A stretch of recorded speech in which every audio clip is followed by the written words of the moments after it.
Pagkondusir nin limited face-to-face classes sa kolehiyo sa mga lugar na yaon sa irarom kan Alert Level 3 pababa, pig-aprobara na kan IATF. Uyang report ni Cha Olivares. Aprobado na kan National IATF ang rekomendasyon kan Commission on Higher Education na i-implementar ang limited face-to-face classes sa mga higher education institution. Basado sa Resolution 148G na pigsumitir ka na kaaging Martes, tutugutan na ang limited face-to-face classes sa mga lugar na nasa irarom kang Alert Level 3 pababa. Alagad paglilinaw kan Gobyerno Nasyonal, 50% capacity sana ang tutugutan sa kada classroom kung sa ina mga mapartisipa ng mga estudyante asin maestra dapat fully vaccinated na.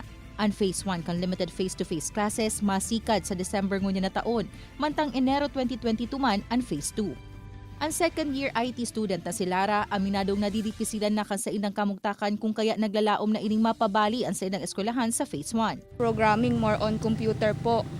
Arog ko po na mayong sa diring laptop po. Mas gugustuhan ko pong mag face-to-face ta may laboratory po sa school. Maapong gayong naiintindihan, tas kadakol man pong gibo sa harong. Kaya kadakol po mga distraction na sa mga ginigibo mi. Kaya po mga ning face to face para po mas lalong makanood. Garuday may po naranasan si pag face to face kang Poon po kang first year mayo kaming face to face. Tapos ngunya na second year mapananggan.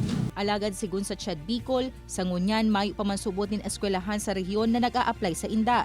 Kasabay iniin kami narman kang Ched ang mga estudyante na magpabakuna na, huli ta sa ruinin sa primerong kaipuhan antes sindang matugutan sa face-to-face classes.